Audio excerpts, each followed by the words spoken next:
दुनिया में लाखों पेंटिंग्स बनी हैं। कुछ पेंटिंग्स राजाओं के महलों में लगी, कुछ संग्रहालयों में खो गईं। लेकिन एक ऐसी पेंटिंग है जिसे देखने के लिए हर साल लाखों लोग सिर्फ एक जगह पहुंचते हैं। उसका नाम है मोनालिसा। एक छोटी सी पेंटिंग, एक साधारण सा चेहरा और एक ऐसी मुस्कान जिस पर सदियों से लोग सवाल करते आ रहे हैं। लेकिन आखिर मोनालिसा इतनी मशहूर क्यों है? क्या इसकी वजह सिर्फ इसकी रहस्यमयी मुस्कान है या फिर इसके पीछे छुपी है कोई ऐसी कहानी जिसने इसे दुनिया की सबसे प्रसिद्ध पेंटिंग बना दिया? आज हम मोनालिसा की इसी पूरी कहानी को समझेंगे। मोनालिसा को दुनिया के महान कलाकार लियोनार्डो डा विंसी ने बनाया था। लियोनार्डो सिर्फ एक पेंटर नहीं थे, वह साइंटिस्ट, इन्वेंटर, इंजीनियर और रिसर्चर भी थे। उन्होंने इंसान के शरीर, प्रकृति, रोशनी और चेहरे के भावों को बेहद ध्यान से समझने की कोशिश की। मोनालिसा की पेंटिंग लगभग 16वीं सदी की शुरुआत में बनाई गई मानी जाती है।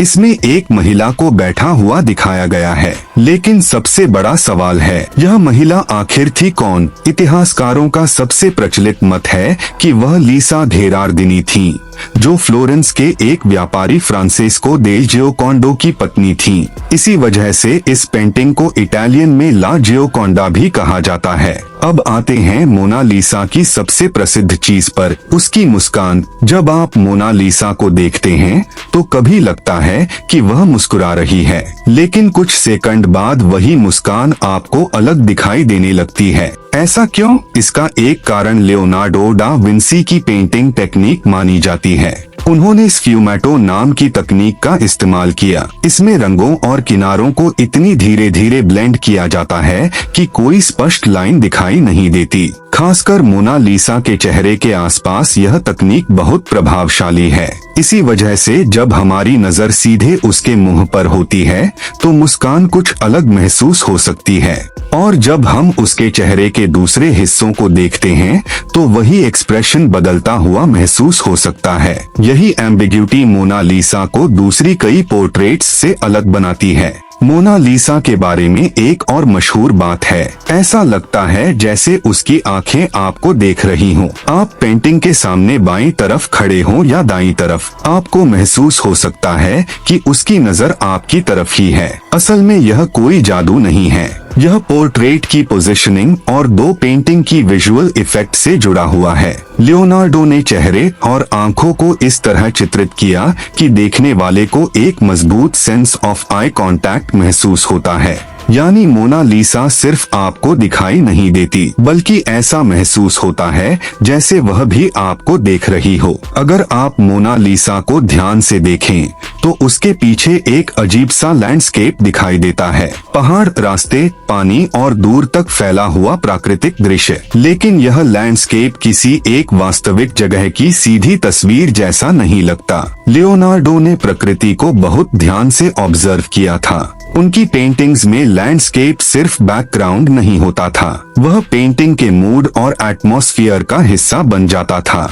मोनालिसा में भी पीछे का धुंधला लैंडस्केप उसके चेहरे को और मिस्टीरियस बनाता है। ऐसा लगता है जैसे सामने बैठी महिला किसी वास्तविक दुनिया और किसी कल्पनात्मक दुनिया के बीच मौजूद हो। यह सबसे महत्वपूर्ण सवाल है, क्योंकि एक समय ऐसा भी था जब मोनालिसा आज जितनी प्रसिद्ध नहीं थी। फिर उसकी प्रसिद्धि तेजी से कैसे बढ़ी? इस कहानी में एक बहुत महत्वपूर्ण घटना हुई।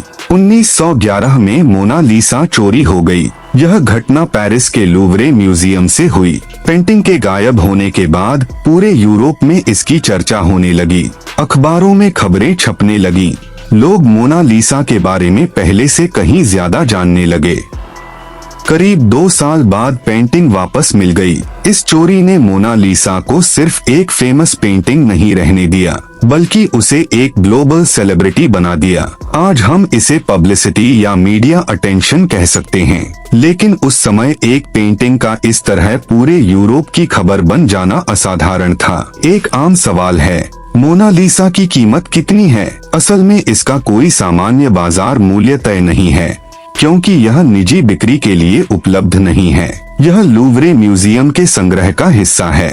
इसके बावजूद इसकी कल्चरल और हिस्टोरिकल इम्पोर्टेंस इतनी बड़ी है कि इसकी कीमत को सामान्य कमर्शियल पेंटिंग्स की तरह आंकना लगभग असंभव है। यानी मोनालिसा की असली वैल्यू सिर्फ पैसों में नहीं है, इसकी वैल्यू है इतिहास में, कला में और मानव संस्कृति में। अब अगर पूरी कहानी को एक साथ देखें तो मोनालिसा की प्रसिद्धि सिर्फ एक कारण से नहीं है, इसके पीछे कई चीजें हैं। पहली, लियोनार्डो डा विंसी की कला। दूसरी, रहस्यमयी मुस्कान। तीसरी, स्फ्यूमेटो जैसी तकनीक। चौथी, उसकी आंखों का विजुअल इफेक्ट। पांचवी, रहस्यमयी बैकग्राउंड। और सबसे महत्वपूर्ण, 1911 की चोरी और उसके बाद मिली जबरदस्त मीडिया अटेंशन। इन सभी चीजों ने मिलकर मोनालिसा को एक ऐसी पेंटिंग बना दिया जिसे पूरी दुनिया पहचानती है। तो अगली बार जब आप मोनालिसा की तस्वीर देखें, सिर्फ उसकी मुस्कान को मत देखिए, उसके पीछे छिपी कला,